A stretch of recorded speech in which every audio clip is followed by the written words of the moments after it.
Actividad número 5. Acciones esenciales de seguridad del paciente. Esta actividad la presentan los alumnos Itzel Báez Armenta, Diego Rodríguez Chávez, Alejandra Beltrán Castillo, Mariana Bule Parra, Erika Alfonso García Vázquez, Enrique Arana Martínez y Elsa María Hernández López, para la materia Calidad en Salud.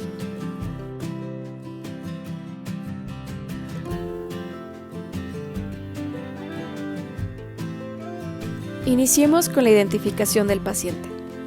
La identificación del paciente es esencial para hacer más específica e integral la información que se le brinda a las instituciones del sector salud. Dentro de los datos más relevantes para ubicar al paciente, encontramos el nombre completo y la fecha de nacimiento, la cual requiere del día, mes y el año, que son lo que validará para evitar confusiones, además de contar con grupo sanguíneo, alergias y sexo. Para cualquier procedimiento, medicamento o transfusión sanguínea, se deberá incluir el nombre completo del paciente, su fecha de nacimiento, la solución o componente a administrar, la frecuencia de administración del mismo y así registrar la hora de inicio, hora de finalización, quién inicia el procedimiento y corroborar el nombre completo de quien lo recibe.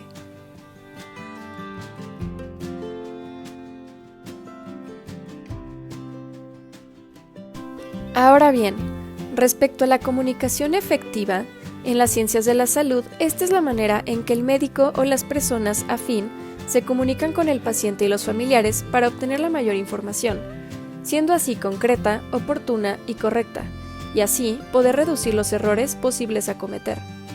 Partiendo de su definición, la comunicación efectiva busca que la persona que emite el mensaje lo realice de forma clara, de forma directa, y que no quede lugar a confusiones o malos entendidos.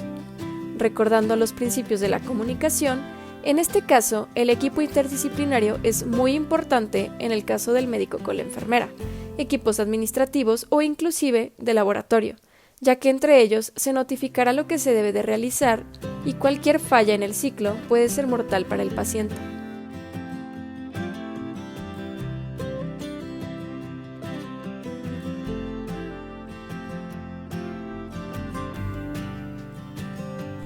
Continuamos con la seguridad en el proceso de medicación.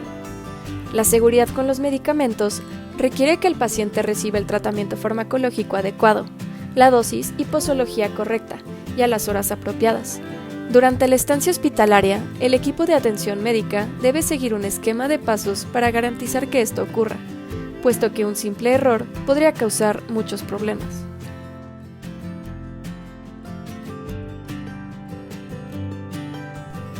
Es importante mencionar los pasos a seguir en la seguridad en el proceso de medicación, donde encontramos que, en el expediente clínico, el médico tratante deberá escribir los medicamentos que el paciente va a recibir. De igual forma, esta receta va a la farmacia. Una vez en la farmacia, el medicamento es surtido y se ponen los datos del paciente como el nombre, la dosis y otra información que sea relevante. Posteriormente, es enviado a la unidad del hospital, la cual se encargará de administrarlo. La enfermería se encarga de corroborar los datos del paciente y administrar el medicamento. Por último, se debe vigilar al paciente para ver si hay alguna reacción alérgica u otros efectos secundarios o adversos al medicamento.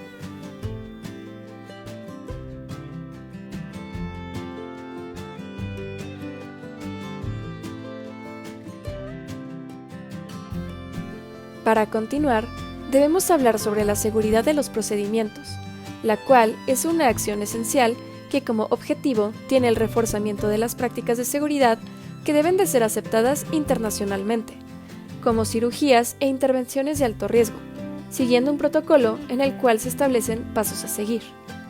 Esto se divide en dos fases. La primera fase es aquella que se denomina entrada, la cual es antes de la inducción a la anestesia, es decir, que se confirman los datos relevantes del paciente en estado de alerta, como su nombre y fecha de nacimiento, el procedimiento quirúrgico que se le va a realizar y su consentimiento. Asimismo, tanto el anestesiólogo como el cirujano deben de confirmar otros aspectos como la asepsia, el sitio quirúrgico, la disponibilidad de los recursos como sangre y o plasma, los documentos, entre otros factores. La fase 2 es denominada pausa quirúrgica, la cual consta de 3 apartados. El primero corresponde al cirujano antes de la incisión quirúrgica. Se debe de confirmar a todo el equipo con su nombre y su respectiva función, además de confirmar verbalmente el procedimiento a realizar, los estudios de imagen y participar en la prevención de los eventos críticos. El segundo apartado corresponde a enfermería, encargadas e informar si hay problemas con el instrumental quirúrgico y otros insumos. Por último, el apartado del anestesiólogo, el cual verifica la profilaxis antibiótica y participa en la prevención de eventos críticos.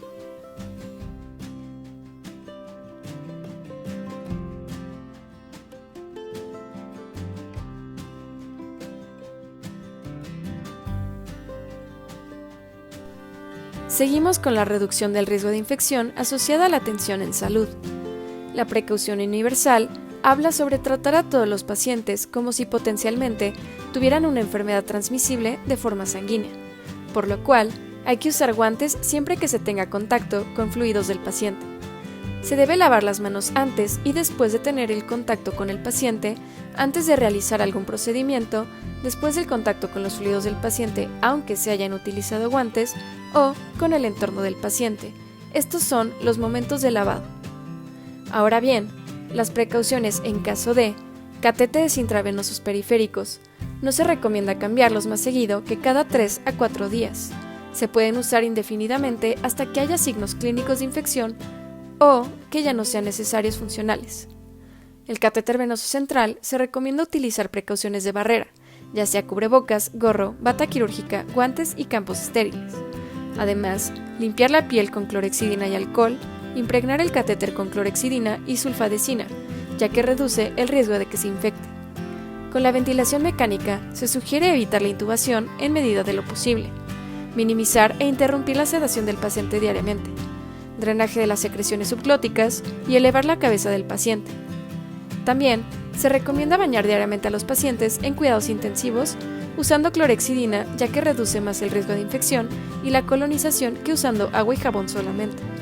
Además, un cuidado atento de enfermería requiere las posiciones correctas y cambio periódico de las mismas, para evitar lesiones por presión, ya sean las úlceras, un cuidado correcto de las heridas, elevación de la cabeza del paciente durante la alimentación parenteral, entre otras cosas.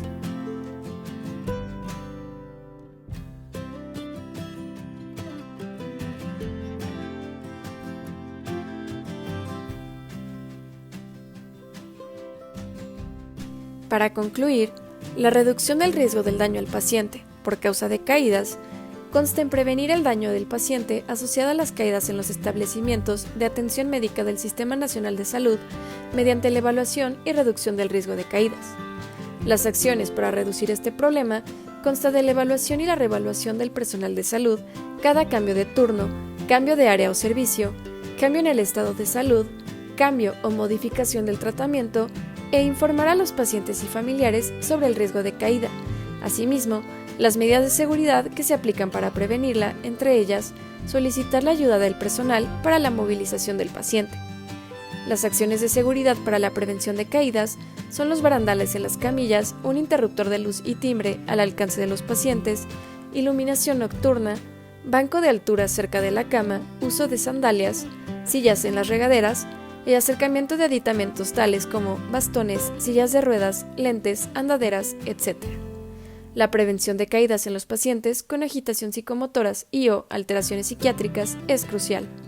Las acciones para la prevención de caídas en los pacientes pediátricos requieren una información completa a sus familiares o a sus padres. El menor debe ser acompañado al baño por su familiar o por su tutor. No debe tener cortinas y la iluminación en la noche debe ser constante.